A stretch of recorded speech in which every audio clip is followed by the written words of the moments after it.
well, I still go every weekend anyways to the land and spend time, summer or winter, and I do all my activities, and I usually do them by myself. Some people call it traditional harvesting. So I'll go to the country, and so part of that work is what we call spiritual work.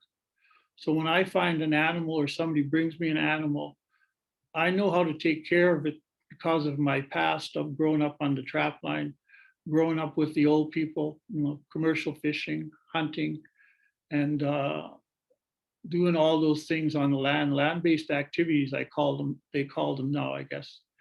And so I do a lot of that work. Uh, I do a lot of those teachings around the communities, around Canada. I do a lot of medicine teachings. I'll go out to different medicine camps.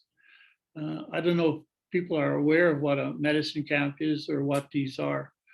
And so I'll tell you a little bit about it. A medicine camp is where we teach other Indigenous people about our Indigenous plant knowledge.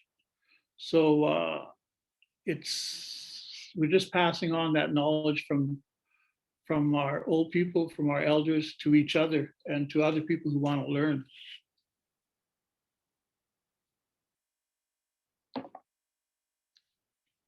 So that piece, for us, that piece, that land learning, that's really important. So that's where a lot of us lost that information as we grew up, due to colonization, due to residential schools, the church, some of the things that Jamie touched on yesterday, CFS 60 Scoop. And some of our people have learned back some of the ceremonies, some of the teachings, so they can pass those on. Some of us have lost our language because our parents were fearful of a lot of what repercussions, I guess, would happen to their children. And geez, I don't know where I was going with that one. But so I've been lucky that I retained all that knowledge and I can pass it on now. And I've only been passing it on now for the last maybe 10, 15 years, sharing some of that plant knowledge, sharing some of the knowledge around the teachings. And the reason I started sharing is that, and no, it's not because I'm getting older.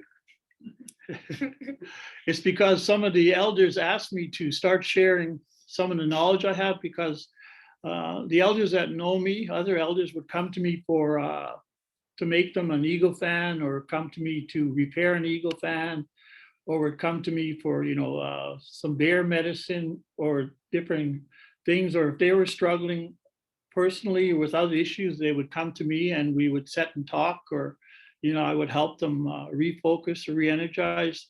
And so I just kept that knowledge all to myself. I just kept it and only shared it with very few people.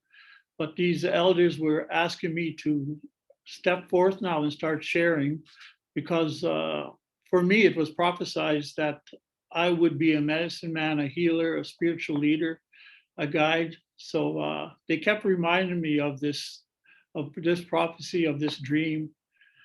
And to get me to come forth, they had to, well, they didn't have to, but we had a dark room ceremony with 7 pipes and 7 elders. And after that, they spoke to me about what was seen in their visions about, the role I had to play. I had to come forth. So I came forth after that slowly, but starting to share, but still being careful of who I would share my knowledge with. And to this day, I'm still very careful of who I'll let get close to me, because of just the way I was taught to be careful of those things, people who will want to get close to me and I guess get some of that knowledge and use it in not such a good way. So that took a little while for me to get comfortable with, but with this group here, I've been comfortable for the last few years now and doing work with them. And so, and that's why I wanted to come here today in person, because doing it from my truck or doing it from my home, I don't get the good energy. I don't get the sense of who these people are or who everybody is around me. And that's really important to me. So that's why I wanted to come here and, I could be, get some of my nerves away and I could just talk openly and I don't have to focus on my own picture in this little square. I could see other people around me and it makes me happy. So we'll try to touch on, made myself some notes this morning just so that I could touch on the four aspects that I wanted to around, how we view health, how we view the world, how we, so we talk about our worldview as Indigenous people, how we see things.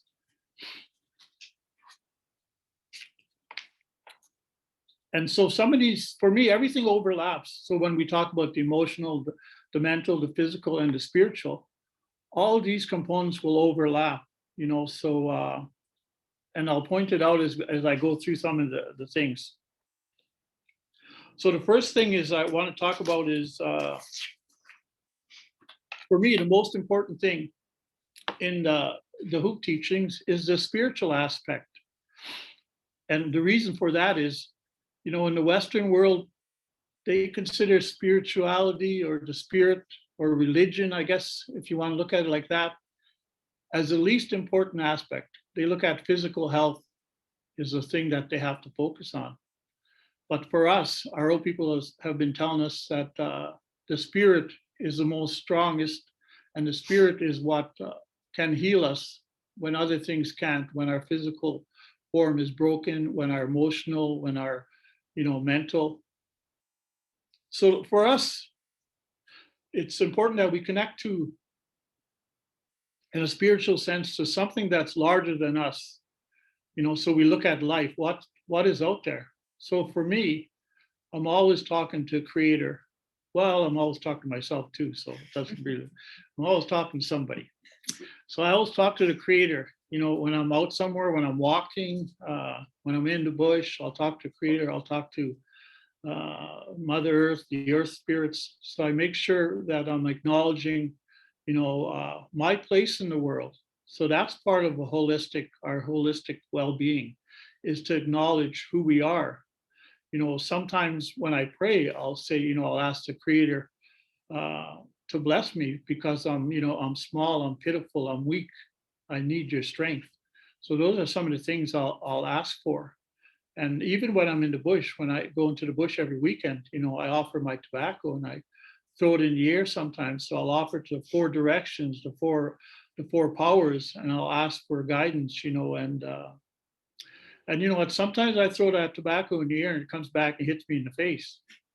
So I'm trying to figure that one out. What's going on there? What message are they sending to me? That's just humor, guys. That's my humor. I don't know if you appreciate it. So yes, so that that Creator. So we all often don't see that. You can't see that healing, but it's there. We can feel it. So the more you practice, the more you meditate, the more you pray, the stronger your spiritual self becomes. So that's what we're taught. Like people who've known me for years, they ask me how I got to the place I am today. And I tell them it's just practice. I practice every day. I don't forget to practice what I was taught to practice, everything in a good way, and try always to be positive. So within our thinking as Indigenous people, we believe that all beings are sacred. So we're sacred, the rocks are sacred, the animals, the plants, creation is sacred. And we're not above those things in creation. We are on equal footing. So we are the same. And sometimes people try to think that they're more powerful, they're stronger, but Mother Earth will fight back. She will, take a toll on those who don't believe, I guess.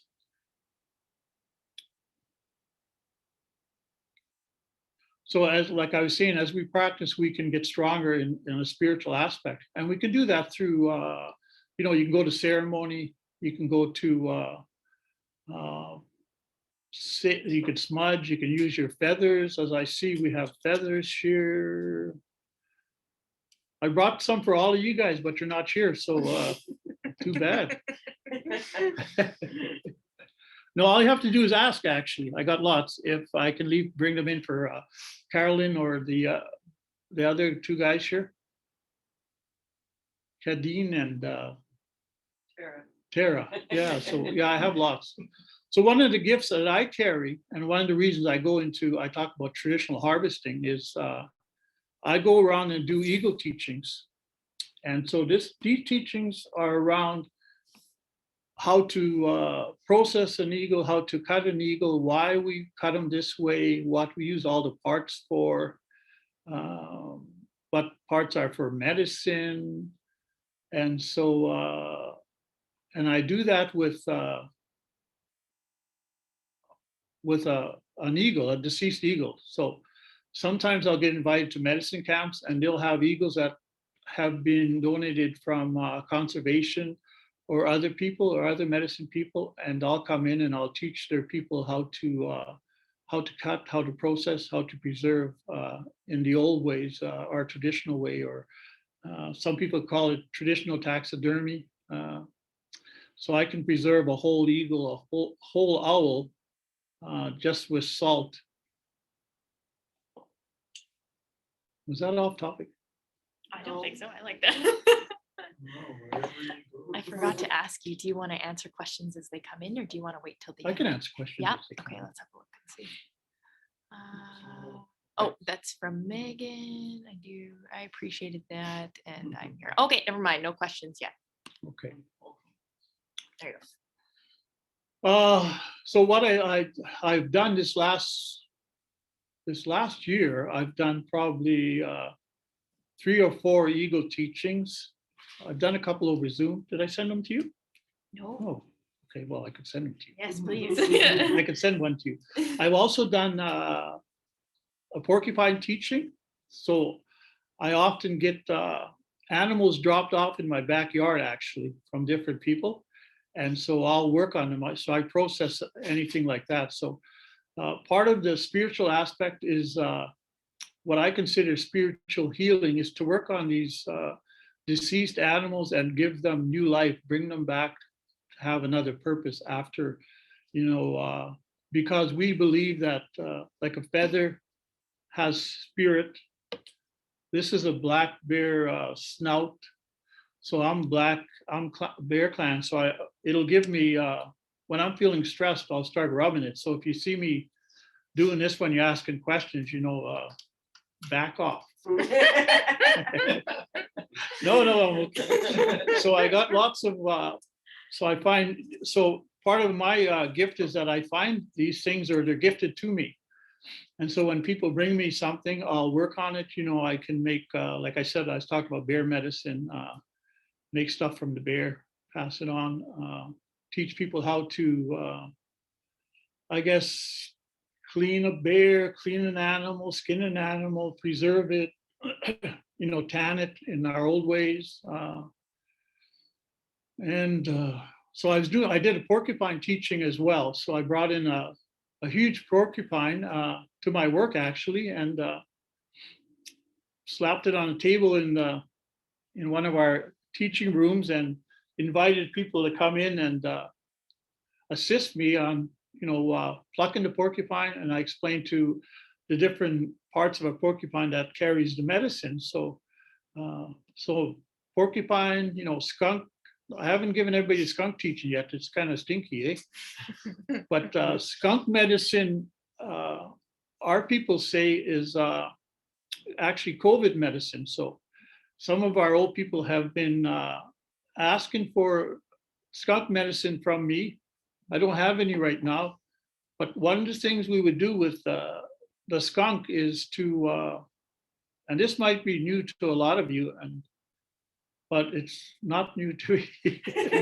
So the fat we can use to make skunk oil, and this skunk oil is good for arthritis, and you can put it on your knees, and it actually won't freeze like bear fat or bear grease will freeze. It stays, I guess, liquid all the time. And the other thing we'll use is the little sacks. We'll cut those out, we'll dry them, and we'll crush them up and add them to different medicines. And sometimes we'll even drink that, crush it and drink it and make it into a nice strong. And but only the old people can do it like that, because that's pretty nasty tasting stuff, but they like it. So I don't know. So if you ever see a big Indian on the highway picking up dead stuff, that's me. Honk and say hi. Oh man, I'm terrible. Okay. So for us Indigenous people, part of that spiritual connections, part of that being healthy is having that good connection, that good relationship with creation, those animals, like I've been talking about, that I'll gather, and people want to learn about, but it's really hard work. It can be dirty work.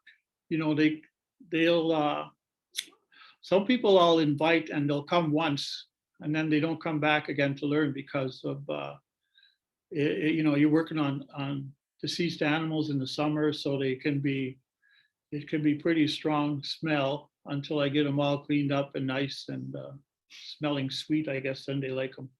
But I really enjoy that work. I don't notice the smell because I guess I've been doing it for a long time. I've even been sprayed with a skunk as a young man, around 5 years old.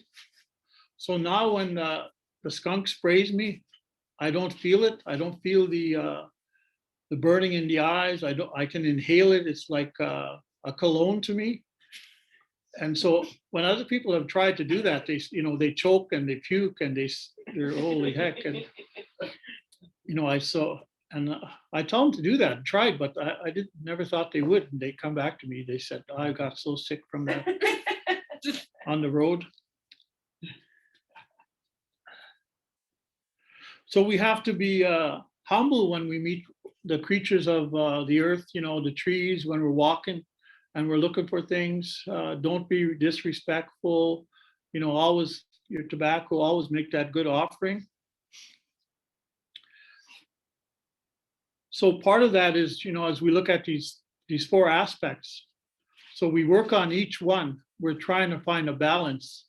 So often we talk about getting that balance between the four aspects, but that balance is very elusive. And even for those of us who practice for many years, we still have many faults. We're not perfect. We still have struggles, and we still sometimes have to relearn those teachings around our sacred hoop. So once around the hoop is not enough. We have to go back and pick up teachings. We have to go back and relearn things that we've forgotten. And that's part of becoming a whole healthy person, and that if you want to look at it from that holistic perspective, I guess, is that we have to always try to find that balance. I'm going to break it down a little more as we go into the individual aspects. Right now, I'm just talking, because I like talking, I guess. So the best place for us for healing is on the land. And I know, like I even see it on TV, so I was saying yesterday, for me, when COVID hit, my life hadn't changed. The only thing that changed is I wear a mask now, but I still go to the land constantly. Every day I go, I work, I come home, I go to the land on the weekends, or when I got a day off, I'll go to the land. In the summer, I've been taking out staff from my work, other people who want to go out and learn. I take them out medicine picking. I go take them on little nature walks. I go take them, say if somebody's brought me something, or I've kind of been gifted by just walking around on my own, find something. I'll bring it into work and I'll ask people, do you want to learn about? And they've been so eager to learn, and there's some Indigenous people at work, there's about 5 or 6 now, that this is the first time they've learned anything about their culture, being a part of the Eagle teaching, the porcupine teaching. And then from, when we pull the quills, I tell them what we use them for, how we can make stuff. And then, maybe a couple weeks later, I brought back some quills and showed them how to make little earrings, little necklaces from things like that. And, over lunchtime, so they can get their hands on and feel the power of these things. So to touch an eagle before I start cutting them, I allow them to come in and, you lay your hands on it and it's very emotional. And so for me, that's that emotional healing, that spiritual healing, that mental healing. So when people want to come and work with me on these things, I tell them, or when people are really struggling, I tell them, why don't you come and spend some time with me and we'll do some spiritual healing, we'll do some work. And, because talking is not always necessary.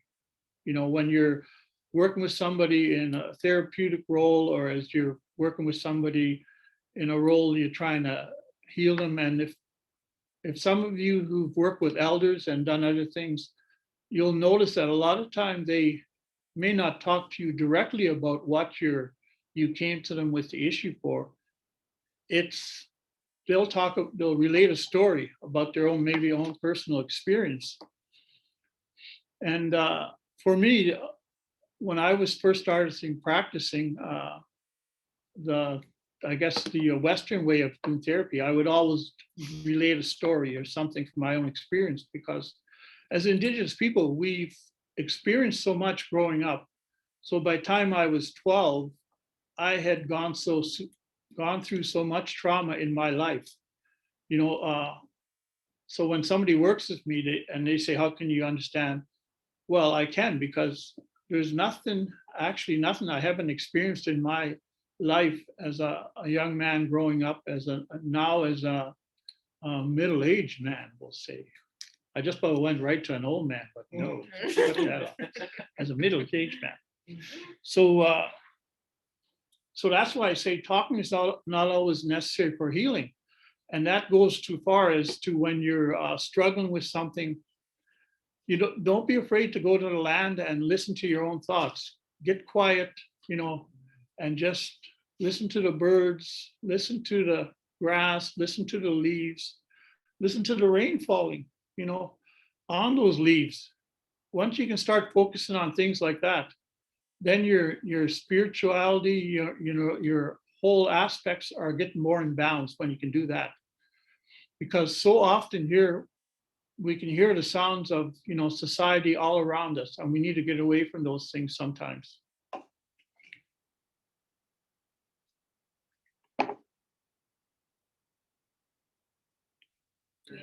There is a question.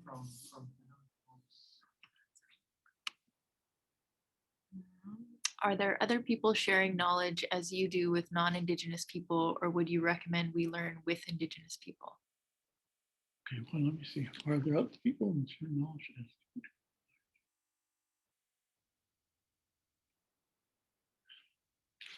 Okay, well, I share my knowledge with everyone. Anybody who wants to learn. I believe that you can take from what I talk about and use it in your own practice, in your own life, any way you want. You take from me what feels good, what feels positive, and you leave the rest. And so for me, when I was learning the teachings, that's what I was told, that you take what you can use in your life and use it in a good way. And in the old days too, we were always told to ask permission. So if I went and listened to an elder speak, or went to a ceremony, and I wanted to share some of that knowledge, or I wanted to share a teaching, I would have to go to him first and ask permission. But what I'm doing now by sharing openly is I'm giving you permission to share these teachings or ask questions of me. And if I know the answers, I'm more than welcome to. I'm more than willing to share with you guys.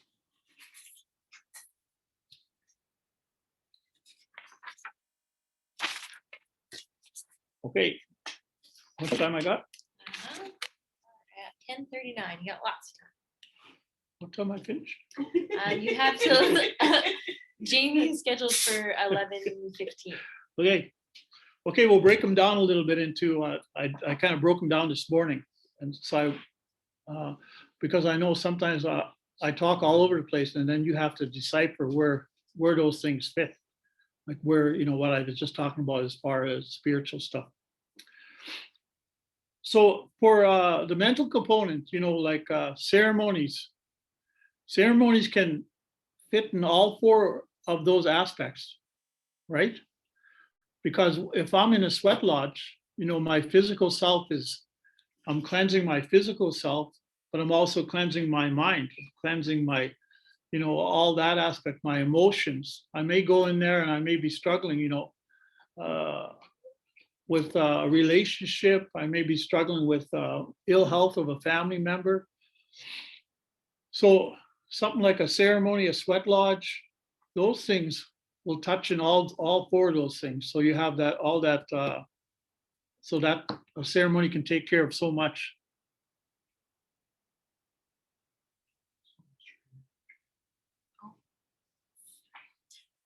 Stan, just so that you know, Jamie has let me know that if you like, she can start early. So it's up to you. Okay. When you're I'll go through this little piece and then. okay. And then Megan has a question as well. Who's Megan? Megan's one of our staff. Okay. Can you read it? It's hard to see. Yeah. Can you speak to why we offer tobacco to an elder prior to learning teachings, and maybe how one should offer tobacco in a proper way? I know this has been a common question I've been getting. Okay. Really great question, Megan. So you offer tobacco for an elder because you're requesting something from him, and that tobacco, it's our first medicine and it's a sign of respect. And even sometimes elders wouldn't accept your tobacco because he can't answer it, right? And you would just put it in your hand and offer it to him like that. You don't shove it to him because that's disrespectful. So you just hold it out and then you ask your question. And if I was going to answer you, Megan, I would take your tobacco and say miigwech and then try to answer your question. In the old days, when you would ask want to get an information from an elder, you'd have to find out what a brand of tobacco he smoked, because that would really show some respect. You coming in with his brand. That's another joke. Don't include that in there.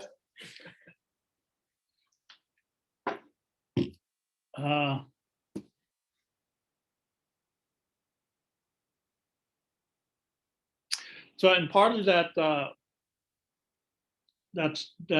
what is it? So another thing too is the mental component is for us as Indigenous people and Indigenous youth and other people who have lost that cultural teaching, those teachings, it's important that they value what an elder is. They value where the teachings come from. They value what ceremony and this way of life is, because we were taught, and our ceremonies were kind of blacklisted or saying they're dark magic, they're bad, they're no good for you. And in some places, they still have that view, like a little like I was talking about, but we still have that land-based learning that we can go to. But it's important for our youth to know that these things are valued not only in Indigenous communities and for those who practice these ceremonies, but that knowledge is valued all around the world nowadays. Because when I go to sun dances and stuff, there's people come from all over the world to watch, to learn. I've had people contact me on Facebook and want me to pray for them from Sweden or from Germany, and I asked them, how did you know that I was like a medicine man or an elder? And they would say, just looking at your eyes on Facebook. And I don't know if I believe them, but I sat and prayed with them because of the struggles they were going through, through addictions and, and I don't often think about that young people around the world are searching for the same thing, that we are searching for here, a meaning, like, that spiritual place, that meaning in life. Why am I here? What is my worth? What am I meant to be? And I just stop, suddenly like that, and go on to something else. Okay, so that was part of my mental component. The emotional component are, so we need that emotion to tune into being a good person. We need that to be a part of our spiritual being as who we are emotionally. And the most important part of our emotions is our heart. That's where a lot of us have a heart. Well, we all have hearts. I could see Caroline look at me outside of my eyes when I said that, when I stopped there. What I'm trying to say is that a lot of us think through our mind, and I was taught as a young man that once I start using my heart more when I speak and when I teach and when I share my emotions and when I'm working with people, instead of it coming from the mind, instead of it coming from, I guess, thinking what I'm going to say to them what I think they need to hear. I'm going to say to them what the heart tells me, and that's also a good pickup line for you young men. You tell a woman, my eyes saw you, but I'm looking for what my heart sees. And so once you learn to speak from your heart and not from your mind, then you get a sense of who that person is you're working with. So you're telling them that they can feel that heart energy, that heart power coming from you, and they'll know that you're speaking in a good way, a trustful way. And so building those relationships with people, that's the most important thing. The same as we try to build relationship with creation, with nature, with animals, with plants.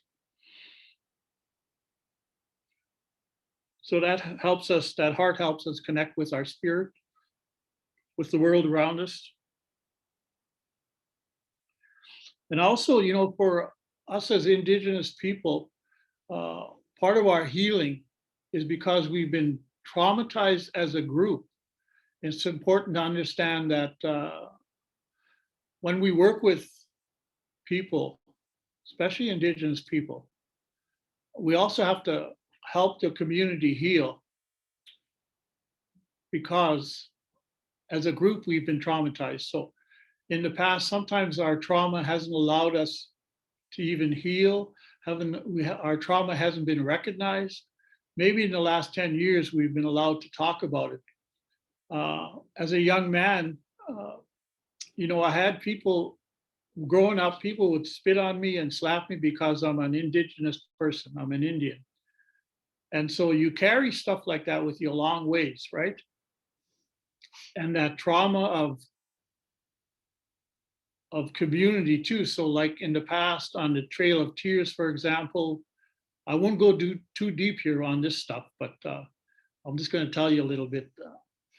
So when a relative died on the Trail of Tears, you didn't bury him. He was left there. She was left there to die, to rot, whatever. And so sometimes our communities didn't have time to grieve when they were moved from their land and moved on. So that's why I mean, we need time to grieve. You have to understand that the community is still grieving. A lot of our people are still grieving from a lot of the things that happened to us in the past. So that's part of that really emotional stuff. So that's that group trauma where everybody was damaged, the whole community, and we still carry that forward. So we have to create some emotional, strength in our communities. So, and you start at the individual level, but with the understanding that the whole community will need healing. So by, working with them in the sports capacity, you're building them up, you're building them stronger, you're giving them that team, that community that you have here as your group, as a group. So you got to remember that you also got to focus on the individuals, focus on the group, and then you widen it out and focus on the nation and the community. And so a lot of our young people, because of that, that trauma, the trauma that they're still facing, the things that are happening at home in their communities, the struggles they have with, poverty, housing, alcohol, drugs, and like that. So you have to help them understand their emotions, I guess, because they won't have complete control of their emotions. They're young people. How old are they that you guys work with? All ages, really. Okay. Oh, yeah. Okay, so one of the teachings we have is that, and a person isn't an adult till they're 30 plus. So our teaching is that until that age, you should be guided by somebody, an elder, a family member. I know Western societies, labels when you're 18, you're an adult now, and that's not true. We still need plenty of guidance. So even these young people, they want and they crave that guidance. They may act like they don't, but they need that. So if we can do that in a good way, a positive way, maybe by mentoring, by role modeling, well, that feather really looks nice there. Taking it back. You ever hear of an Indian giver? Do you want to answer a question? There's a Oh, couple sure. questions Yeah. here, Stan. Sure, I can answer. So we have a question from Bree. She says, "Hi, Elder Stan," with a smiley face. "How can we foster a space in sport and recreation where Indigenous youth can thrive in the 4 areas of health? More specifically, for spiritual health, because I know that's something we often don't touch on in sport and recreation right now." Okay, well, part of that spiritual aspect in sport is, if you could have them attend maybe a sweat before an event, a sweat after an event. You can do the smudging. You can do maybe even have a dark room ceremony. A pipe ceremony. You have somebody come in and do that, a pipe ceremony. Do an opening prayer. A blessing for the group. Pray together as a group. Maybe some of the young men will or women will want to lead a prayer. Maybe they know a prayer. Give them that. Maybe a song, a drum song is good to get them started, or when they're finishing. Okay, I don't see the question. That's it. Did I answer it? Bree with a smiley face. Yeah, I Okay. think so. Did Yeah. you want one more question? Sure. Okay, so Sarah says, "Thank you for sharing. As a white coach, coaching or teaching Indigenous athletes in what we call mainstream and high performance, I struggle with knowing how I or my organization can create space for Indigenous athletes without," she says, "othering them in the process." Who's that, Sarah? Yeah, that's Sarah. That's her right here. That's it. Hi, Sarah. What is othering them? Okay. Explain that a little more for me. What you mean? I have an idea, but Yeah, so I guess like something that I personally worry about is creating a space where I'm saying, well, this is for you guys and this is for the other athletes that we have, I guess, right? So instead of then creating an inclusive environment where there's just kind of knowledge and understanding on everyone's part, we're now making it like, these are our white or non-Indigenous athletes and these are our other athletes, right? So I worry always about creating a divide in doing that, and how to do that in a way that is inclusive where anyone can participate in it, but to not make those athletes feel singled out.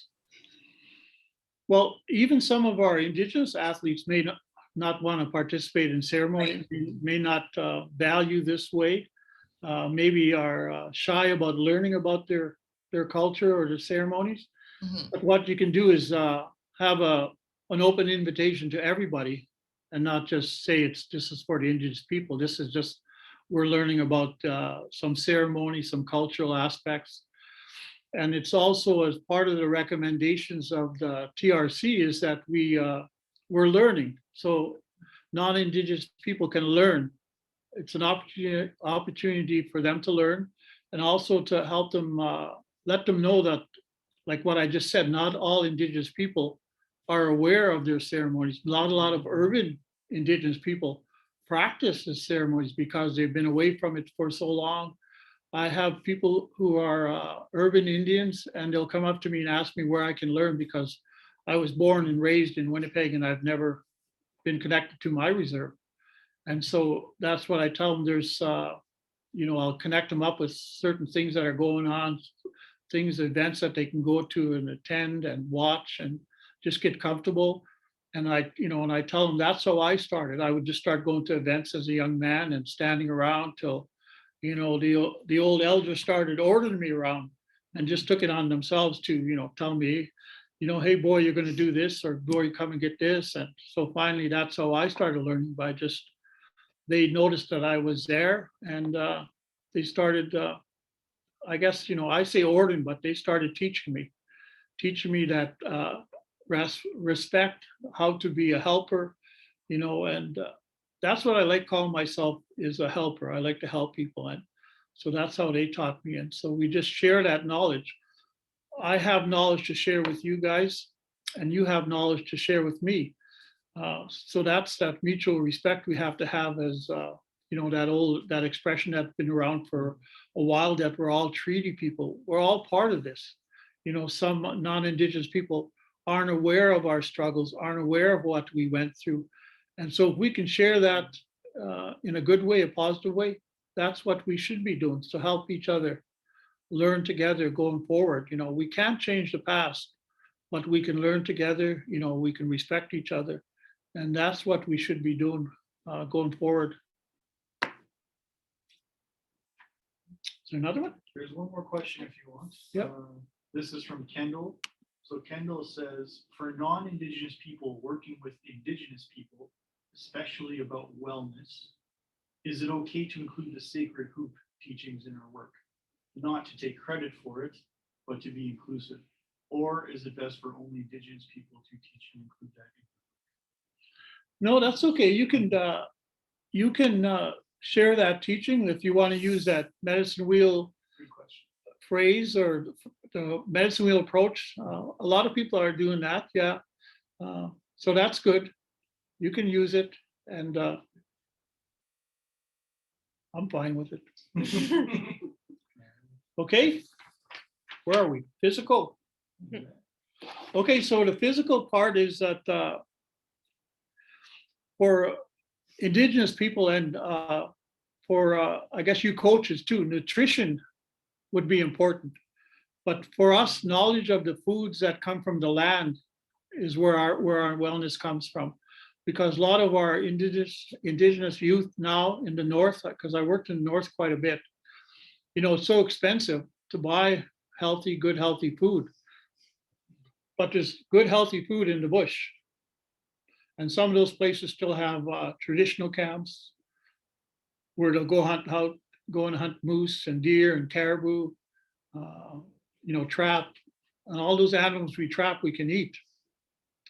And not a lot of our Indigenous people who still trap are even aware of that. So they would use them to fur and stuff. But for me, every spring I like to get a muskrat and eat it. So a muskrat is like a medicine animal, because all winter he's under the snow, under the ice, and he's eating the roots of all these medicines that I pick in the spring, summer, and fall. So come spring, after winter, if I know a trapper, I'll always go to him and ask him to keep me a few muskrats so I can eat. We call it a medicine animal. The same with a beaver or animals like that.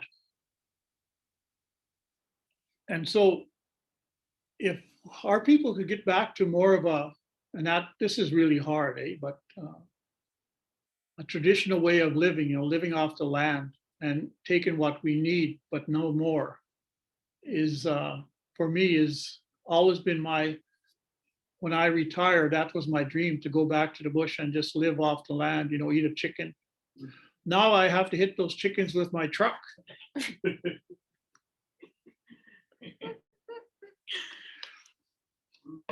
Okay. I hope you know what I talk about when I say chicken. Not a farmer's chicken, but a spruce a spruce grouse or a partridge. So if they bounce off my truck, I slam on the brakes, jump out there, and oh man, that's shake and bake for me tonight.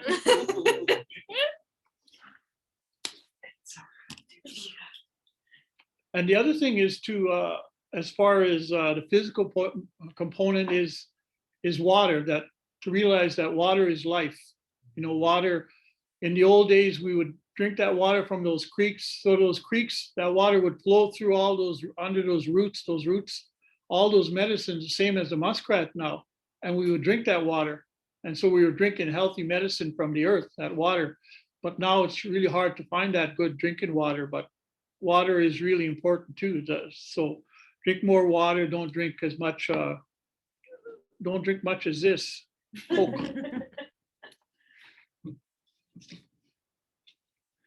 And so also to just physical part is to learn about the roots, the herbs, the teas, the medicines. So you can make teas, you can make oils, you can make creams, you can make salves. Is it salves or salves? Salves. It's got an L in there, eh?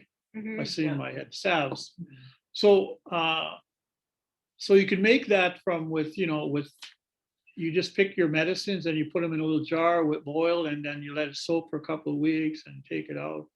And you can make cough medicines. You can make, you know, you can mix some of your bear grease with some coconut oil, some bee. What's that hard stuff? Bee. Beeswax. Olive oil. So you can make salves out of that.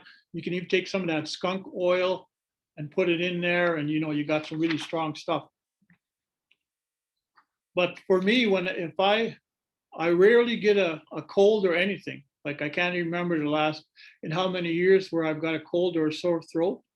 And that's because I'll make a lot of teas from when I'm on the land. I'll just go maybe get some bark, some leaves, some roots, you know, some sap from a spruce or a birch or anything like that. And I'll dry that up and I'll crush it all up. And then I'll drink my tea from those things. I'll make a nice weak tea, you know, cedar, pine needles, all that stuff that's medicine. So when I watch those shows, those Alone or shows like that, you know what you call, or Survivor. I know when that first came out, my friend said, Stan, hey, you would be really successful because you eat anything. I said, yeah, I would. I'd eat anything. I've eaten trees, man, you name it.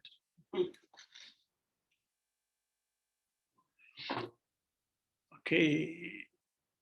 The other thing to do is learn about, like, tobacco was a good question. You know, what is the sacred use of tobacco? Tobacco wasn't always the tobacco we see today. Tobacco in its original form, and some of us are growing that original tobacco again. We're passing around what we call the original seeds to each other, and we're growing that tobacco. So it doesn't have any of the additives that they do now. And also tobacco was, the tobacco we smoked in our pipes was often just like, you know, some red willow bark, some blueberry bark, blueberry leaves, strawberry leaves, raspberry bark, and we crush that up, and that was what we would smoke in our pipes. So depending on the area you were in, that's how you would make your tobacco. And a lot of, I guess, the Western world learned about our way of doing things, you know, and that's where, you know, aspirin comes from too, from that willow bark, you know, and we still use those things for toothache, for different things. So the medicines and the plants and everything is all around us. So that can be a part of all our emotional, our mental, our physical, our spiritual healing and learning. When you walk on the bush and you look for these things and you gather these things, you know, so all aspects of your body, your mind, and everything is working hard when you're in the bush and you're looking for things like that. And other people from different nations will look for different things. Like, I guess I have a friend who's from Malaysia, and she wants me to go mushroom picking with her. And when I go out gathering and harvesting, she wants to come along and and do things like that. And I said, for sure, we can do those things in the summer or fall, whenever you feel like it, because I'm always out there, right? So, yeah, and tobacco, we put it out as offerings. I often get tobacco given to me, and I don't smoke. So what I do is I'll put it out and give thanks. I may pray for the person who gave me or offered me that tobacco. I may burn it. The same when I get a haircut. I keep my hair short now, but I gather all my hair up when I go to the barber or whatever, and I take it out to the bush and I offer it to the bush, or I'll offer it to the fire, because that's part of my spirit. That's a part of who Stan is. And I know in the old days, some old people who would keep all their nail clippings, their toenail clippings in a little bag, and then after a while they'd offer it out. I haven't gone that far yet. Okay, motion. Oh, I was on this. Okay, that's it. I'm done. I have a question that was sent in a message. Okay. Not in the public chat. Oh, not in the chat. So we're wondering, can you trade tobacco for wild? If someone's looking at getting some wild from someone, is tobacco appropriate or respectful to trade? Did everyone hear the question? Could everyone hear that question? No? No? Okay. Okay. The question was, is it appropriate or is it respectful to trade tobacco for wild meat? Well, it's okay to ask. For me, because of who I am now, I've probably quit hunting for probably 15 years now, because I'm alone, I'm single. So people will bring me moose meat, caribou meat, fish, all this kind of stuff when I go visiting, or they'll just drop by and say, here's some pickerel, here's some moose meat, here's some, deer sausage, things like that. But it is, do you mean like just like a little handful, like I was given by what I was talking about earlier? Like that? Or do you mean like giving somebody, I guess, a container or a carton? What do you think would be, if it's respectful, what do you think would be? Okay, I'm the other just thing, asking your opinion. the other thing too, if you're non-indigenous, you might get in trouble for having that wild meat. So for us, we're allowed so much meat to eat, to gather, to have with us at all times. But if you know somebody, you could offer them tobacco like this, but they probably would be good to give them a gift as well of some kind.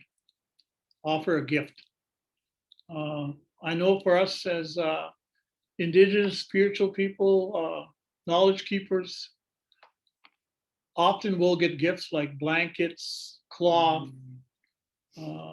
something traditional made. I get offered pipestone.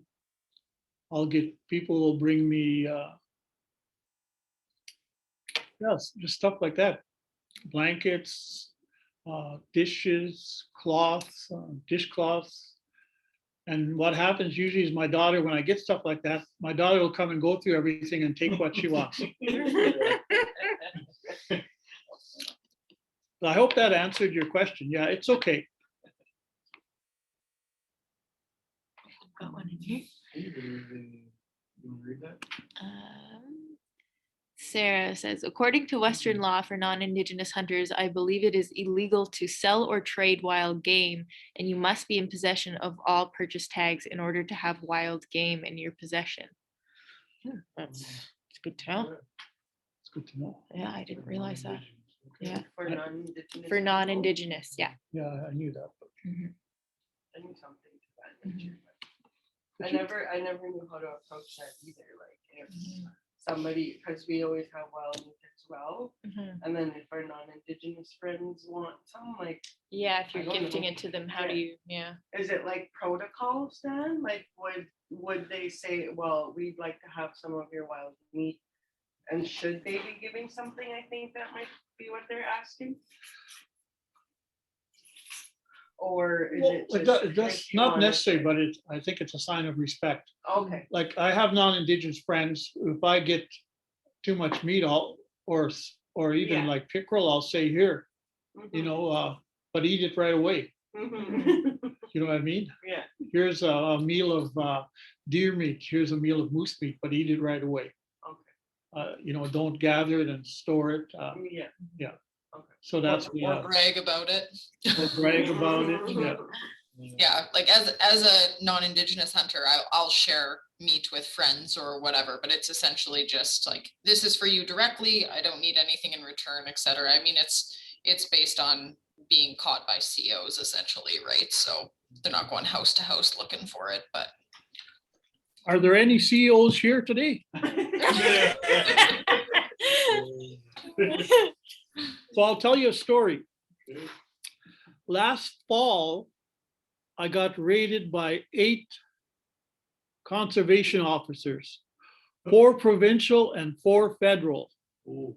They came in trucks in the front and in the back of my house. They came in the front door, the back door, stormed in, and took 3 eagles that I had in my possession. And they, well, they looked at everything I had and they said they've never seen this much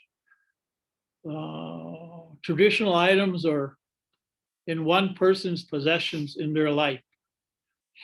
And so we sat and talked, and I told them some stories about what I use them for, how I use them. And they said, you know, we've taken a lot of cultural training and we've never heard any of these stories or any of these teachings. I said, because they're not for you. They were only shared between Indigenous people, Indigenous medicine men. And this is what I share with others, I teach others, so this is what I do. But after a year, they brought those eagles back. They couldn't charge me. They couldn't do anything to me because I'm an Indigenous elder, medicine man. And so then now they've asked me to work with them to teach them and to also, come and do presentations to non-Indigenous people and communities to share some of the knowledge around what I learned as a young man. But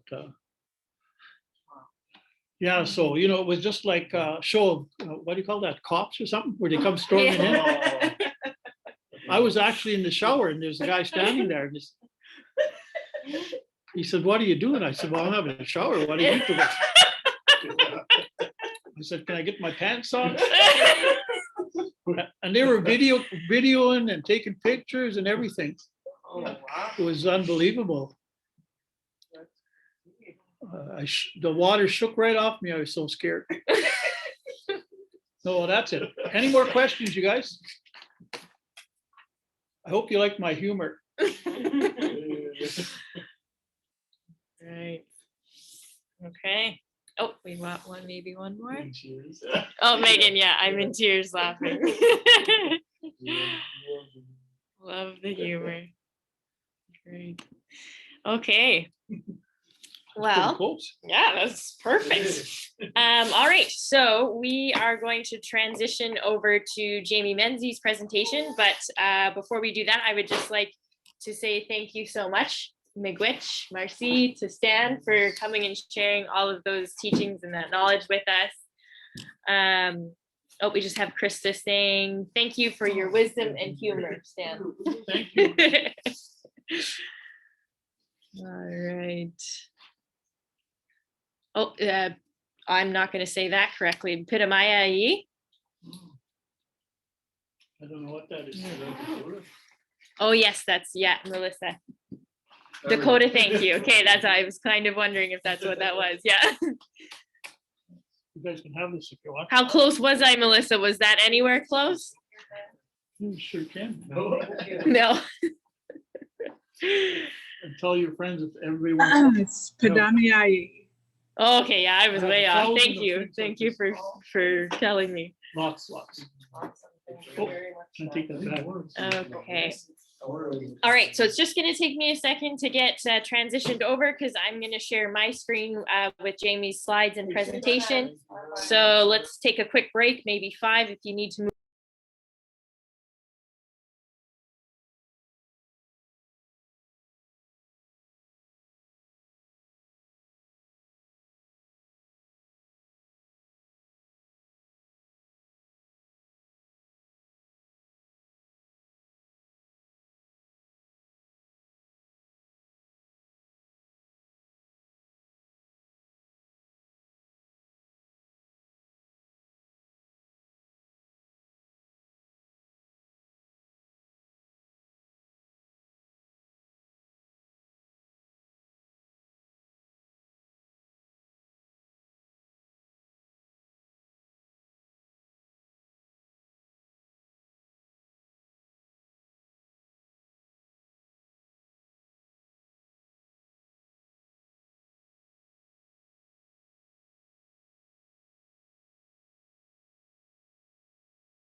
Okay, I think I'm ready to go. Thanks for your patience, everybody. Are you ready, Jamie? Do you need a minute or anything? I'm good. You're good. Okay, I'm gonna share my screen. This PowerPoint share. All right, can everyone see my screen?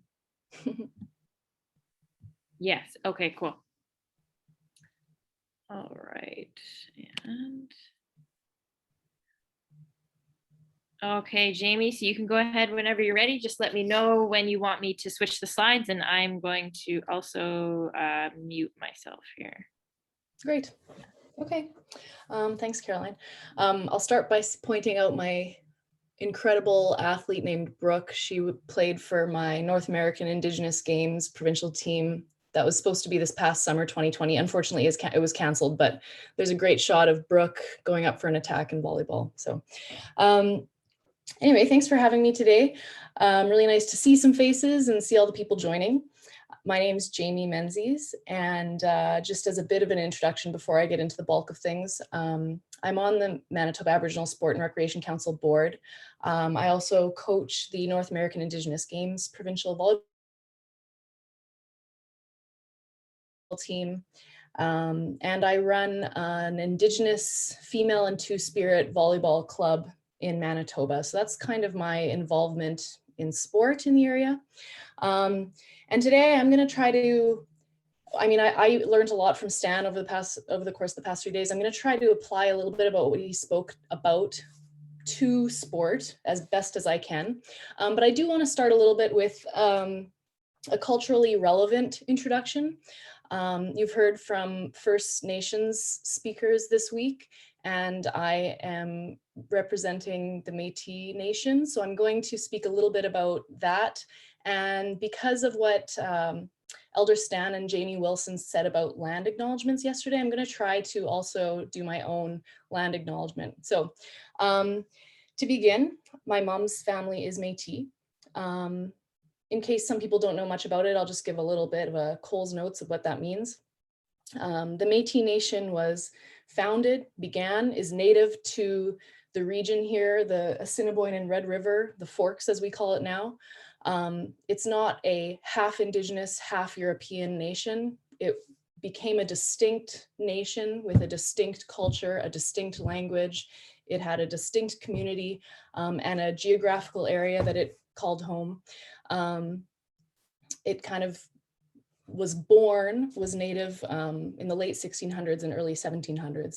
And there was a really, Métis people call it kind of the golden years, which was about a century and a half in the 1700s and into the early 1800s, where the nation was thriving, had its own governance systems, food was plenty, and colonizers hadn't actively reached this part of what we call Canada now. So there were those golden years for the Métis Nation in the 1700s and the early 1800s.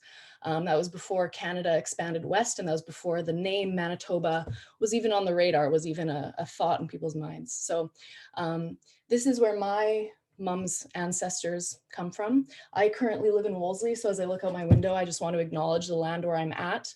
I look at the same riverscape that my ancestors look at.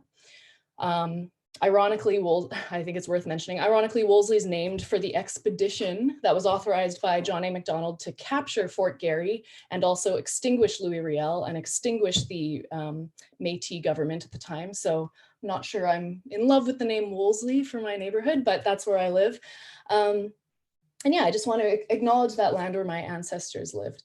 I also want to acknowledge, because I think it's equally important, that my dad's side of the family and his ancestors have greatly benefited from this land.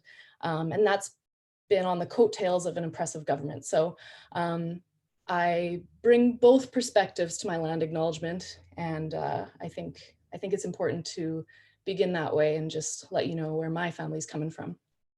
So thanks for bearing with me on that one. My land acknowledgement is still a work in progress, but I think it's important for all of us to kind of work through it in our own personalized way, because the land means something different to each of us. And that's kind of what it is to me and my family. So thank you for that. I think you can switch to the next slide, please, Carolyn. Okay, so there's my little Wolseley picture and some of my medicines that I carry in my home.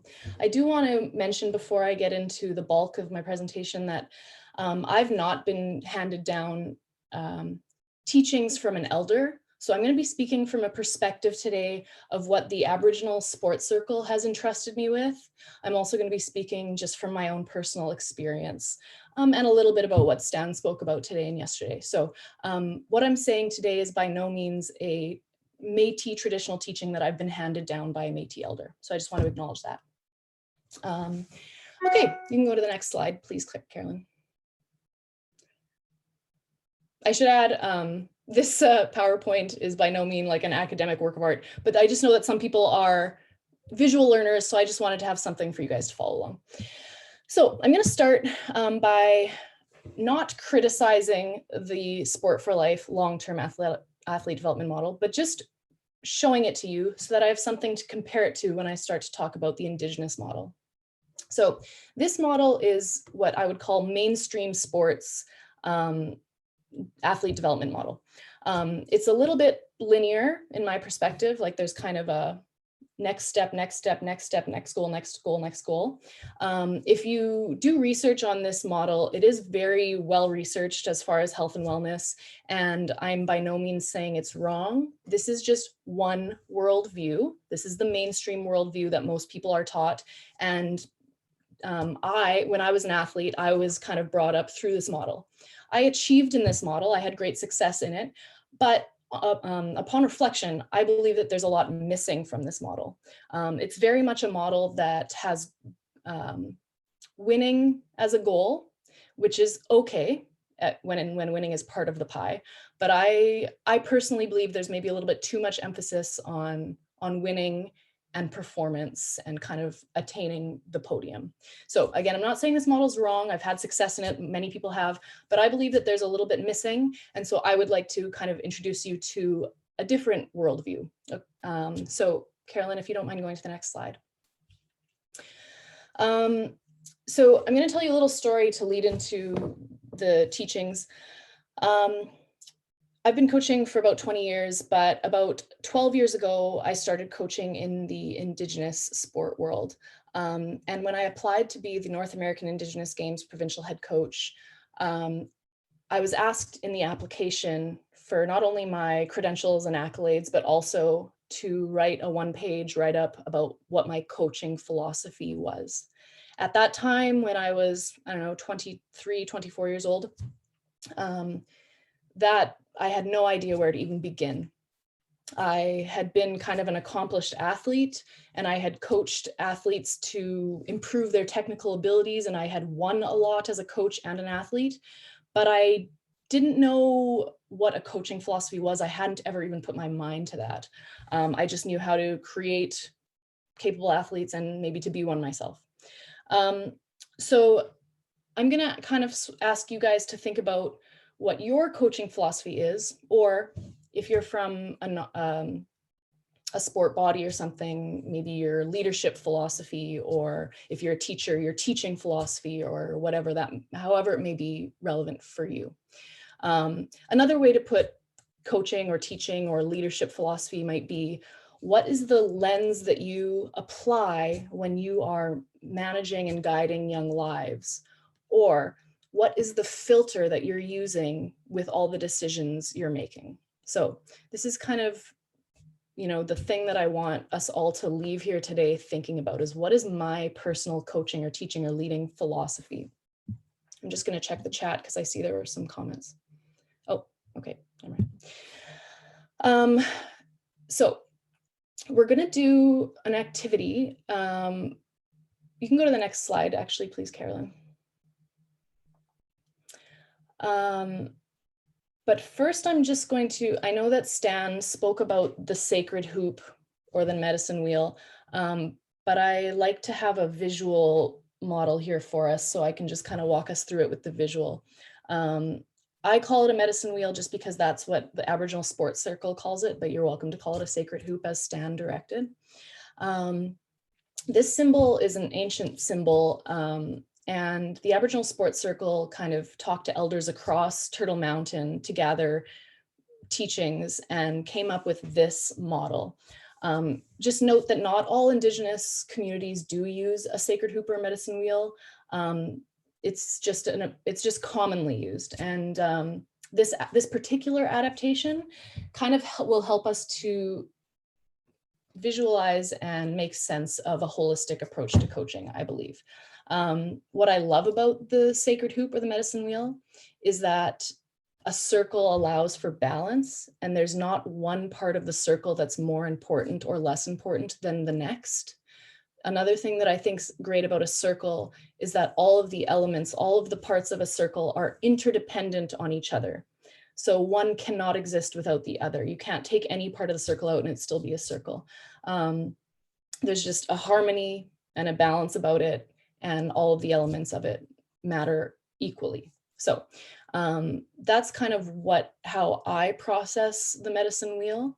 And for the purposes of our activity today, we're going to split the medicine wheel in these 4 quadrants: spiritual, physical, mental, and emotional. And we're going to talk about those. Caroline, you can go to the next slide. Thanks. Okay, so before we do this activity, I'm actually going to get everybody to stand up and do a little stretch. We've been sitting a lot, and I want your blood to be flowing to your brain before if you're not able to stand, you can stretch from where you are. You don't have to stand, but I'm just going to do a little stretch here. I just want everybody's blood flowing, everybody's brains working. So whatever is best for you.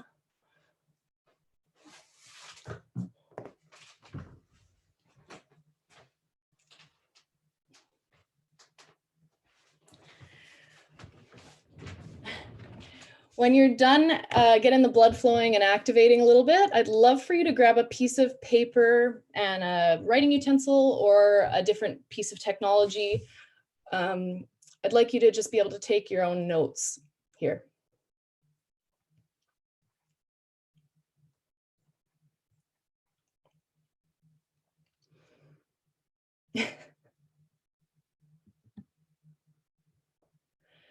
Okay, so from what I see, people look ready to go. I hope that kind of activated our minds a little more.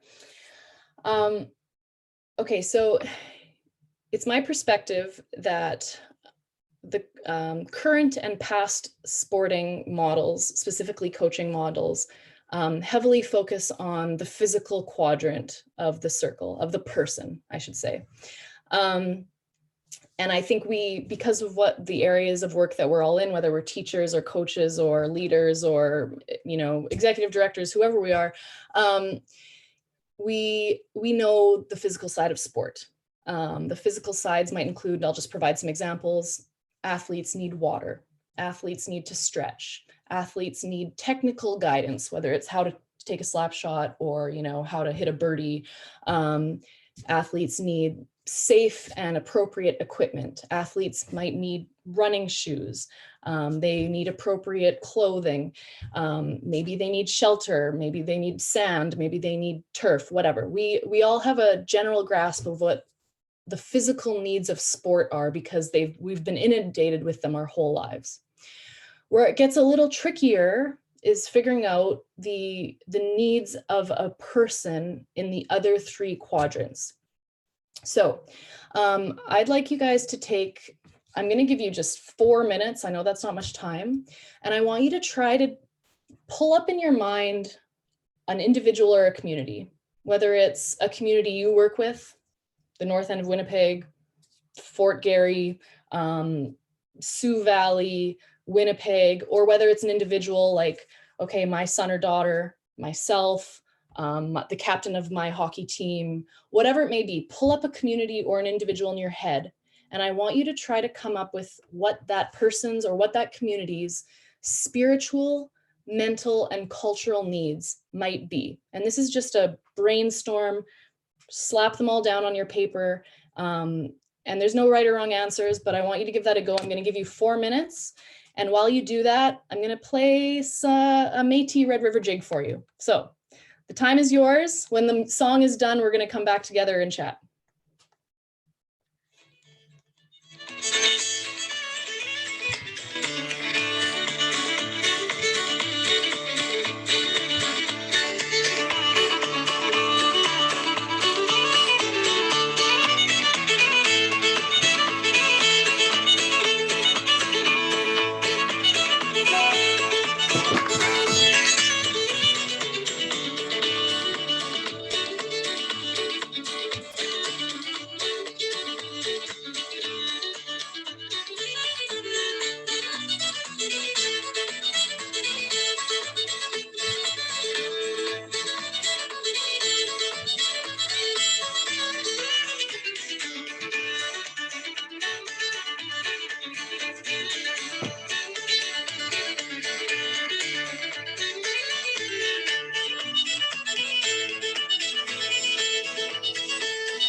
All right, a bonus 10 seconds to finish your thought.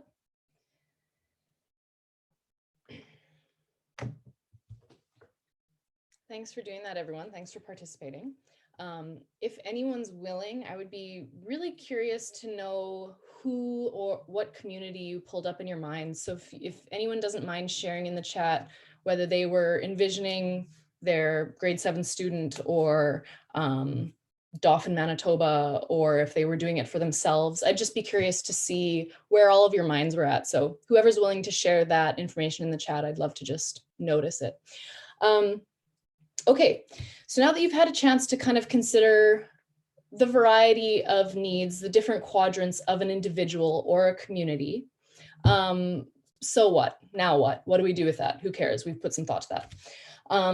The next and arguably more important step is, now what do we do? What sort of action can we take as teachers and coaches? So Carolyn, if you don't mind scooting to the next slide, please. All right, so we're going to take some time to consider some actions we can take. I'm gonna really challenge you guys though. This is kind of a more challenging version of this activity. I want you to think about how you can include parts of these quadrants in your sport program.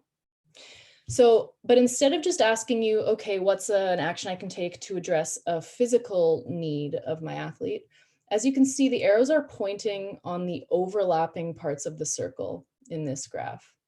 So I'm going to play you some more culturally relevant tunes.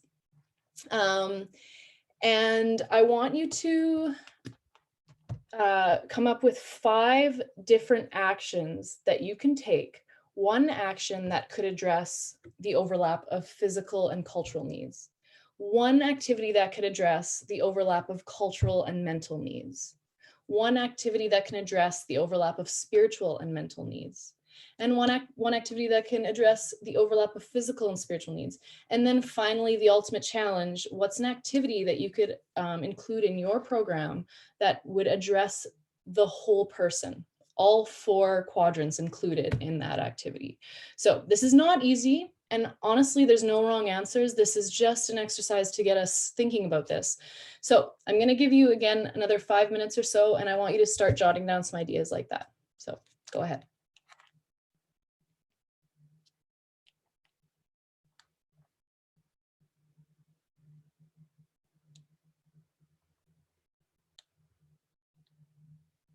Assis mon moi ne voulait danser. Assis mon moi ne voulait danser. Des cuillères de bois je lui donnerai. Des cuillères de bois je lui donnerai.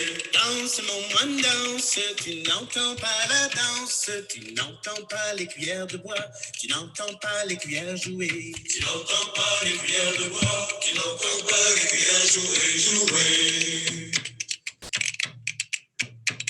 Assis mon moine voulait danser. Assis mon moine voulait danser. Une flûte avec je lui donnerai. Une flûte avec je lui donnerai. Danse mon moine danse, tu n'entends pas la danse, tu n'entends pas la flûte avec, tu n'entends pas la flûte jouer. Tu n'entends pas la flûte avec, tu n'entends pas la flûte jouer, jouer.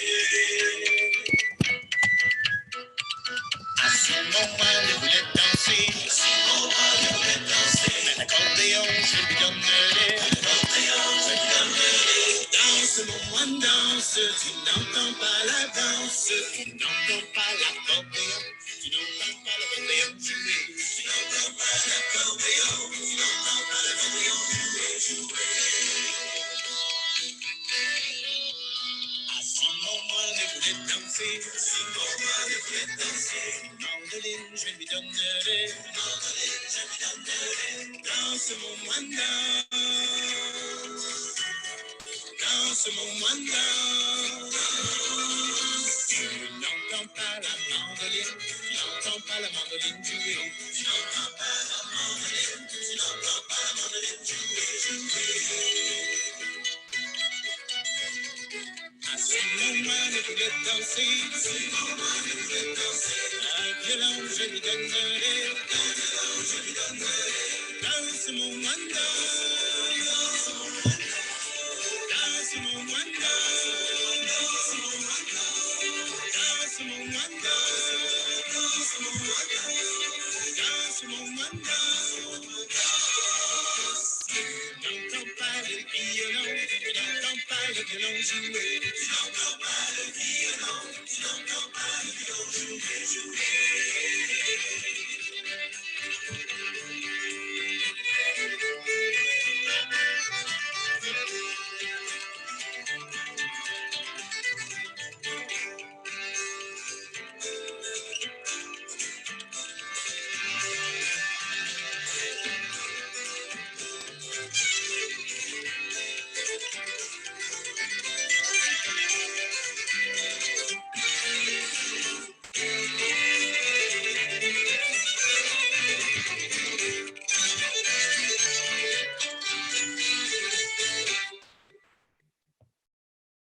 All right.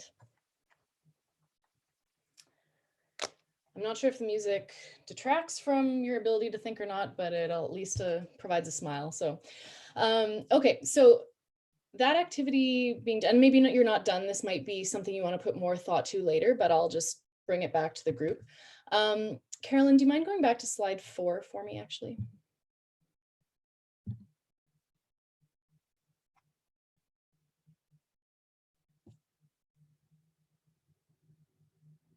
Sorry, I lost count of the numbers. Is this the right one? Sorry, a couple more back. A couple more back. Tell me when to stop. Sure. Okay, this one. We'll just stay here for a bit. So when I had to come up with my own coaching philosophy, and honestly, it's a constant work in progress, and I continue to reflect on it, and I'm sure I will continue to reflect on it for my whole life, because it not only applies to coaching, but also the way I interact just with people in my everyday life. But shortly after I was asked to come up with a coaching philosophy, the sacred hoop or the medicine wheel was introduced to me. And I kind of played around with activities like we did today to help inform my coaching philosophy. So my coaching philosophy doesn't necessarily, doesn't equate with the medicine wheel. They're not one and the same, but the medicine wheel and the sacred hoop and this idea of a person being whole and all of their quadrants, being interconnected and of equal importance is what informs my coaching philosophy. So that when I'm walking in, I coach volleyball. So when I'm walking into the gym, onto the court with my athletes, I'm bringing the mindset that they have all of these elements to them, and so do I. And all of those elements of theirs matter of equal amounts and not the physical more than the other. So this has informed part of my coaching philosophy. There are many other things to my coaching philosophy, but I just wanted to kind of introduce this activity to you guys because it's really benefited me in how I think about how I'm running a practice, how I'm interacting with my athletes, how I'm existing when I'm a visitor in communities, how I'm speaking to the families of my athletes, how I'm approaching winning and losing, how I'm approaching injuries. Like, it just is really somewhere that my mind goes back to on a daily basis, like picturing this medicine wheel and taking it very seriously. So just something for you guys to give some thought to. Okay, so Caroline, you can jet to the end of the presentation. I'm not going to, you guys don't have homework or anything. This was just an activity to get your juices going. And I was told that I could have a question and answer period at the end, which I'm willing to do. But like I said at the beginning, like I'm not the holder of teachings necessarily. I'm just facilitating this conversation. And I truly believe that I have as much to learn from you guys as you might be able to learn from me. So instead of question and answer, what I'd love to do is if anyone is willing to share some of the action items they came up with that they think are really valuable. So that would be one thing I'm open to you guys sharing. Another thing might be what stood out to you in this discussion and what are you really going to take home and try to apply? Or another thing I'm open to people sharing kind of if any of this changed your perspective on how you're approaching your sport program. So I really I'm willing to answer questions, like I said, if you have any, but I also really want to hear from you guys. So if there's anyone who's willing to share, maybe just kind of put your name in the chat, say, you know, I have something to share, and I'm sure we'd all love to hear from you. We still have 20 minutes, so there's lots of time for anyone who's willing.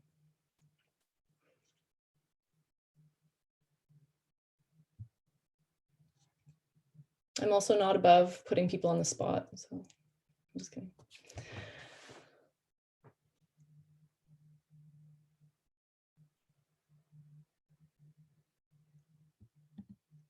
I'll wait a couple minutes if there are people probably typing right now, and we'll take it from there.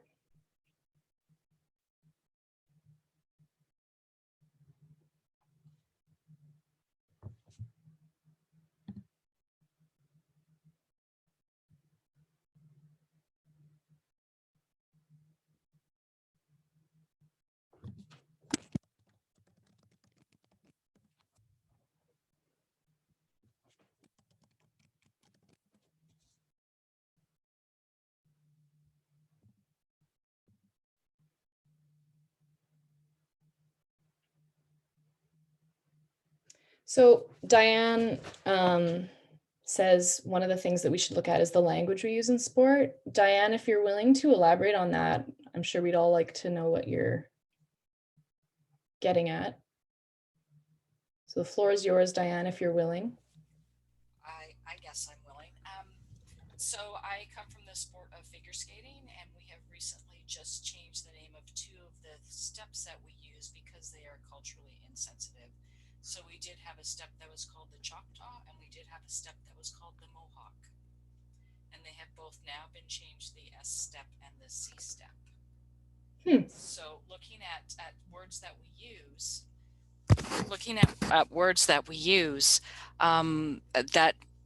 that may have been culturally appropriated from Indigenous people, and changing those, taking that step to say that it's not right anymore.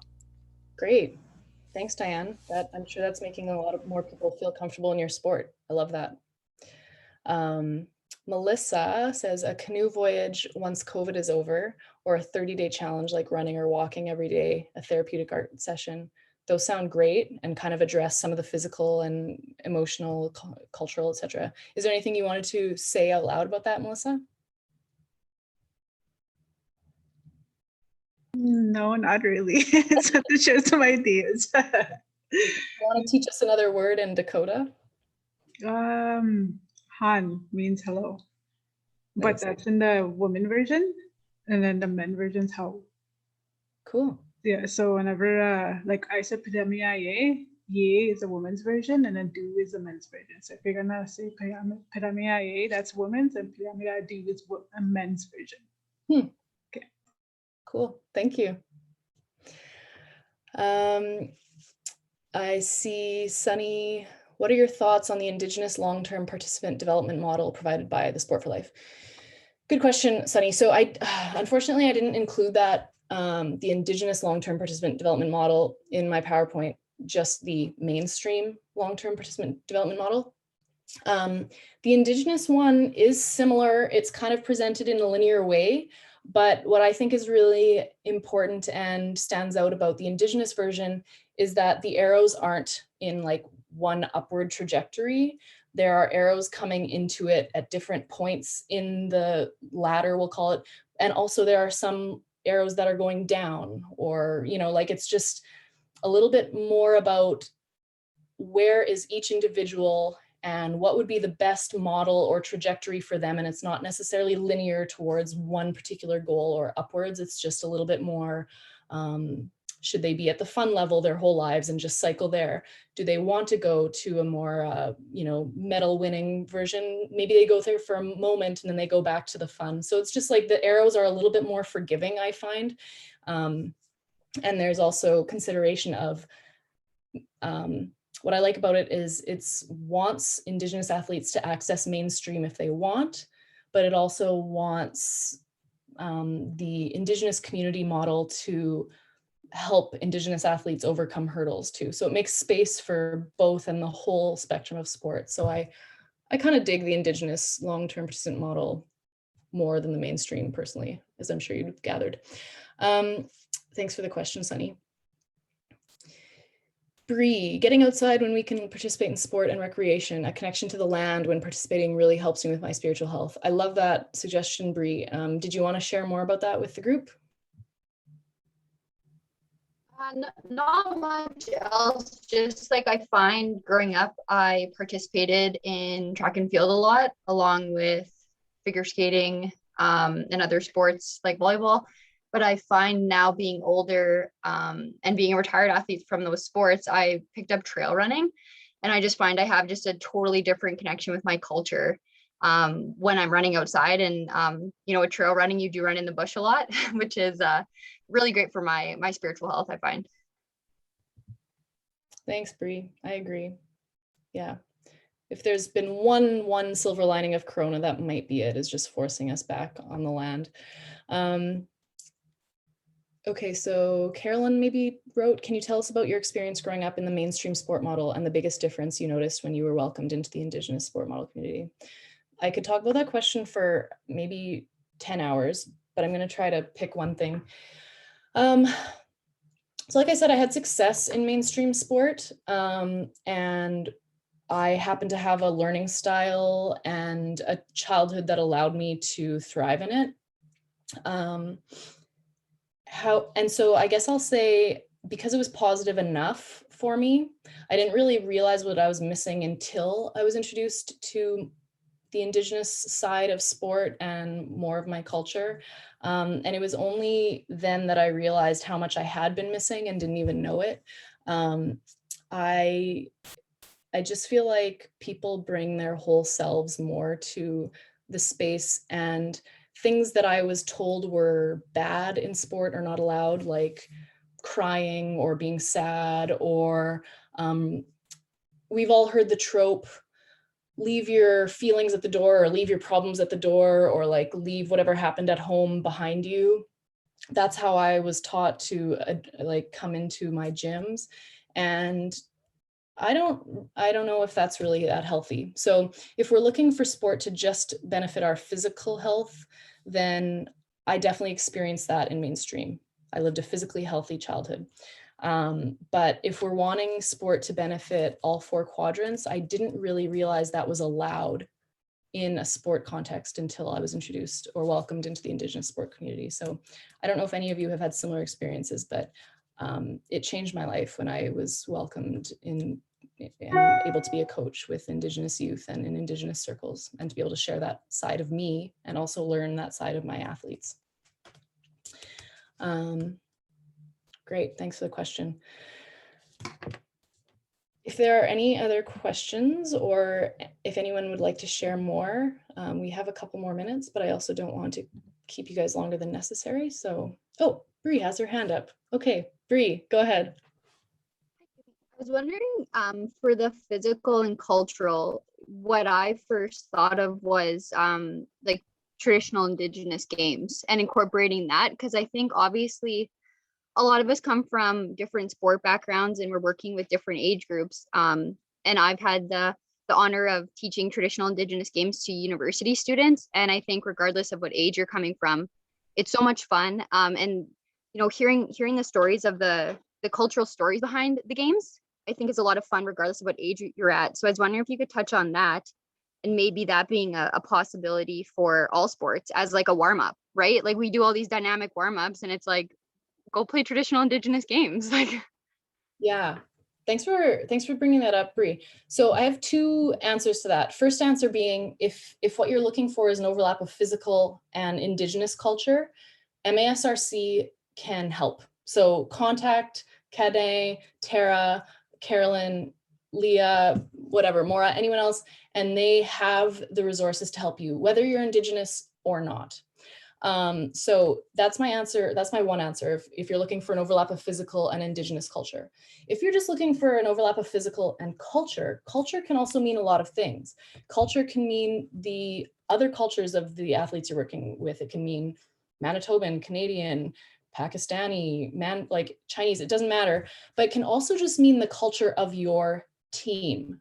So it doesn't have to be an ethnicity, for example. It can just be you develop a team culture where physical and your team culture overlap. So I've been on teams before, I've been on teams before where the warm up is a different game every day, not the actual sport we're there to learn. And that became part of the team culture, as we were just having fun being physically active together. And it wasn't about the technical abilities or scoring or winning or getting better. It was just about play. So it doesn't necessarily have to mean Indigenous culture, although it can mean just team culture or Canadian culture or other. So that's kind of my twofold answer to that. But thanks for bringing that up, Bree. To cool down for the day, have you ever seen teams do a sharing circle and stretch? Absolutely. Great question, Bree. So personally, because that's what mostly I can speak to, I begin and end every single session with my teams with a sharing circle and either warm up or cool down stretch. Sometimes that feels redundant, and I know that not every day it's appreciated, but it means that every single day at the beginning and end, I am hearing my athletes' voices, perspectives, concerns. At least I'm hearing their voices. I know that often coaching or being in a leadership position can become a bit of a dictatorship where only one person's voice is always the one heard. So I adore the idea of a sharing circle because it makes the team more of a balanced and equal unit rather than it being a coach dictating at everybody else. So I adore sharing circles, even though they might become redundant some days. They're worth it. Sunny, can you give us an example of an activity of each of the aspects? Oh, Sunny, sure. Put me on the spot. Sunny, do you want to share one with us before I go on? Hi, Jamie. Hi. Sure. What I was referring to is the medicine hoop. And as Stan Kipling stated that, it's not always physical. It's also, the emotional, mental, and spiritual. So as you're aware, I'm also an ACM facilitator. We took it together. So one of the things that, in my travels is providing all the aspects. So let's go with spiritual. There's a game there. Well, there's an aspect that for an example would be to provide confidence to those athletes.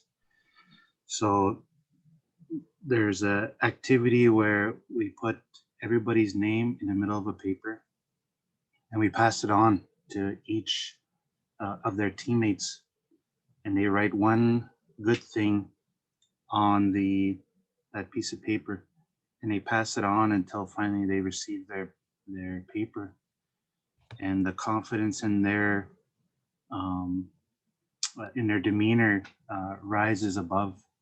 And that's one activity that I was suggesting maybe you have more as well. Thanks. Thanks, Sunny. That's a really great idea. I love that. Well, so in general terms, a few things, you might do some goal setting with your athletes, whether it's in sport or just lifestyle goal setting, and you can track it with your team. Another thing I've done with my team before is create kind of write down our team culture. So it can be tied in with the 7 teachings, like getting your athletes to brainstorm about different values that they want to emulate when they're together. So whether it's, respecting officials and respecting opponents, or if it's trusting each other, or just kind of writing down or collaging or painting about the values on the team, and kind of getting everybody to sign on to that as though it's a contract. Another activity could be breath work, turning the lights off in your space and just kind of closing your eyes and breathing.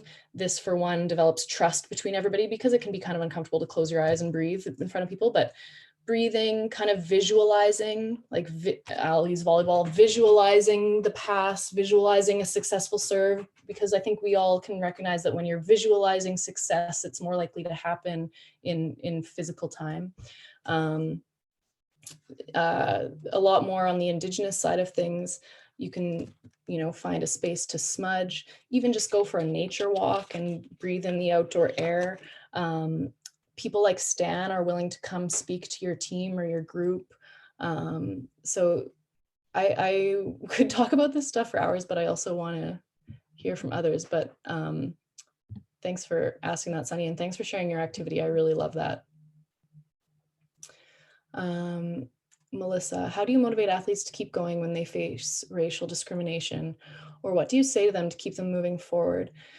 My nephew plays hockey in Ontario and he's always facing racism. So unfortunately, I'm not surprised to hear that, but I'm really sorry to hear that.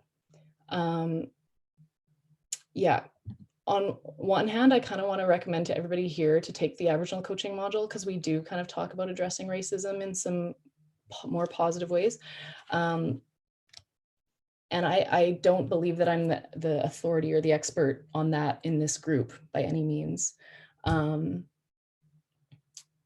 So maybe Melissa, because I know you well, maybe we can talk about this privately as a back and forth, because honestly, I don't believe I'm the expert in this group about it. And I don't think I can summarize that pretty sensitive and important answer in like 1 minute. So I'll message you after, Melissa.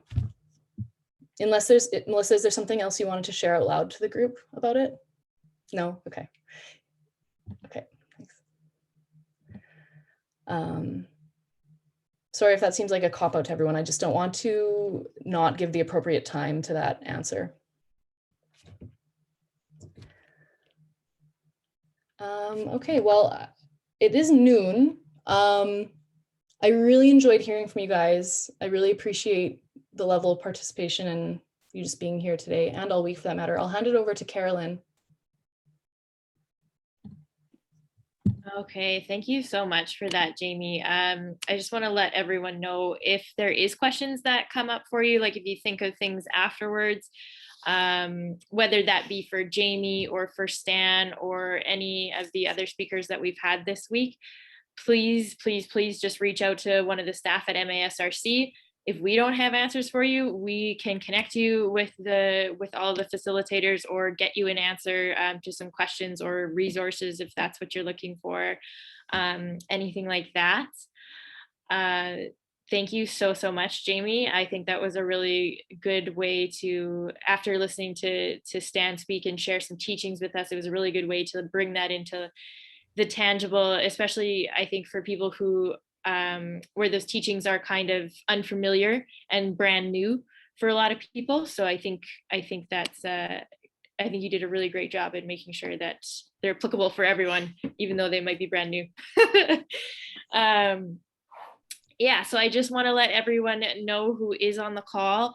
If you were on today and you haven't been on the other two, that's totally fine. I'm going to send out a recap email like I have been doing the other 2 days. I can include a list of songs that Jamie shared with us today as well. What I'll also do is I'll include that because we touched on land acknowledgements at the beginning there. I'll include that resource as well. And then there will also be a final like follow-up survey for you to, it's just a Google form. It shouldn't take you longer than 5 minutes. Super simple, but in there it's just really important that you fill it out because that's where we're going to ask you for the shipping address for your books. Because if you can pass me all of those, thank you. So everyone who attended this week is going to get a copy of the Pocket Truth and Reconciliation Calls to Action. You will also get a copy of They Came for the Children. We also have this one in French. If you want a French copy, I'll put an option on the form to special request a French copy if you want it. And then if you attended all 3 sessions this week, you're going to get a copy of A Knock at the Door as well. Really great read. And then just the other resource that we have for you is the Treaty Maps of Manitoba. If you registered with a PSO or a school within Winnipeg, we'll be getting one of those out to your office as well.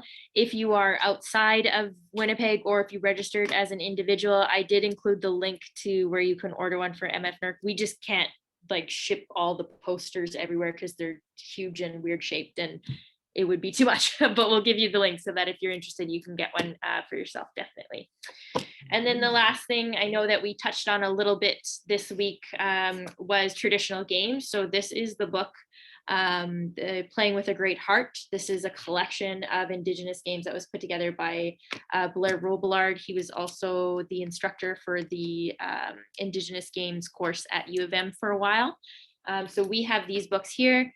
If you want one, contact our office. We sell them directly, or you can also get them from McNally Robinson or from Prairie Sky Books. If you're in Winnipeg, those are 2 local places for sure. Am I forgetting anything else, you guys? No? Okay. Yeah, so I think that is... Yeah, we'll send that email out. And actually, you know what? I'm just thinking, I'm just so grateful that we've had such a good turnout for all of these sessions, and everyone has really shared really engaging questions, and you can see that everyone is very, very in this. You know, everyone's curious, everyone seems to be willing to do the work that it takes and all of that. So I'm going to leave you guys with a little reading, and it's actually something that is very special to me because it's how I understand the world. And it just, when I saw it in writing, I was like, oh, this is just, it's perfect. So I'll grab it. Just 1 second.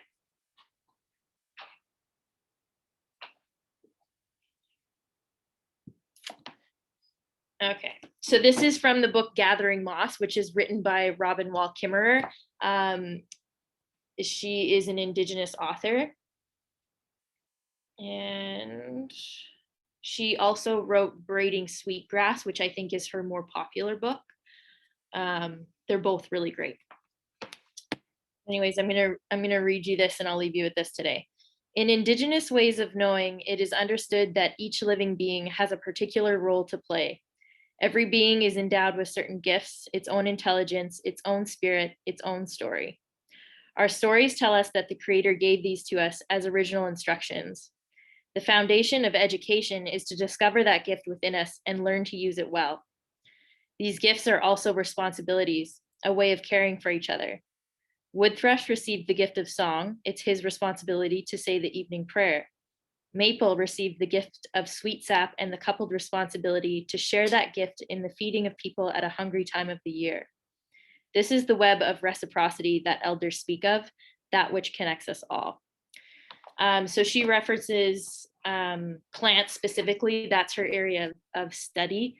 But I just wanted to say, like, that is so applicable in every realm of our life, whether you're a coach, whether you're an athlete, whether you're a member of a PSO, you sit on a board, you're a volunteer, a parent, we all have a role to play and we all have strengths that we can bring to the table, and we're all connected. And so I think engaging with that is a way that we can definitely move forward together as a community in when we talk about reconciliation, and just really engaging with that web of reciprocity to move us forward in sport and in all areas. So I just wanted to leave you guys with that. Alana is asking, can you please include that paragraph in your summary for today? That was lovely. I absolutely can. Yes.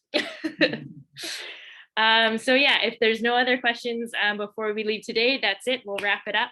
But like I said, if anything comes up for anyone, please, please, please don't hesitate to reach out. We would love to connect with you.